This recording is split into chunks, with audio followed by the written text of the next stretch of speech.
ଆଉ ଦେଖନ୍ତୁ ସାଙ୍ଗମାନେ ଆମେ ତ ଚାରିଟା ଯା ତିନିଟା ଯା ଚାରିଟା ଯା ଗୋଟେ ଆଈ ବସିଛନ୍ତି ସାଇପଡ଼ିଶା ଆମ ଘର ନୁହଁ ଆମ ଯା ଘର ଏଇଟା ଆଙ୍କରି ଘରଠି ଆମର ଟିକେ ତ ଘର ସୁବିଧା ନାହିଁ ବୋଲି ମୁଁ ଆଙ୍କ ଘରେ ଭିଡ଼ିଓ କରୁଛି ଏଇଟା ଆଙ୍କ ଘରେ ଆଉ ଦେଖିଲା ମାତ୍ରକେ ମୋ ଯା ମାନଙ୍କୁ ଆଇକି ଲାଇକ୍ ସେୟାର ସବସ୍କ୍ରାଇବ୍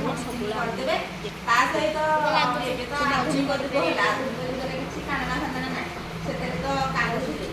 ଆଉ ଗୋଟେ କାନ୍ଦଣା ଆମେ ବୋଲିବୁ ଟିକେ ଆରମ୍ଭ କରୁଛୁ ଟିକେ ବୋଲିବାକୁ ଆପଣ ଭଲ ଲାଗିଲେ ଲାଇକ୍ ସେୟାର ସବସ୍କ୍ରାଇବ୍ କରିଦେବେ ଆଉ ଆମେ ଗୋଟେ କାନ୍ଦଣା କହୁଛୁ ଶାଶୁଘର ଯିବାଟି ଗଲେ ଯିଏ ଗୋଟେ କାନ୍ଦଣା ବୋଲିଲେ ଆଉ ମୁଁ ଇଏ ଅପା ଗୋଟେ କାନ୍ଦଣା ବୋଲିଲେ ମୁଁ ଗୋଟେ କାନ୍ଦଣା ବୋଲିଲି ମୋ ବୋଉ ଦିଏ ଲୁହାରେ ମୋ ଅପା ମୋର ସେ ବାଟ ଡେଇଁକି ମୁଁ ତୁମ ଘର ଅପା ମୋର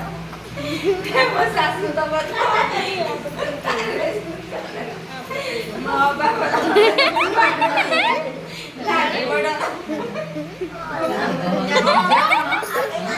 ଆଉ ଦେଖନ୍ତୁ ଆଉ ଆମେ ସମସ୍ତେ ଯା ମାନେ ଖୁସି ବାସିରେ ସବୁ କାନ୍ଦଣା ବୋଲିଲୁ ଆଉ ଦେଖିଲା ମାତ୍ରେ ଲାଇକ୍ ସେୟାର ସବସ୍କ୍ରାଇବ୍ କରିଦିଅ।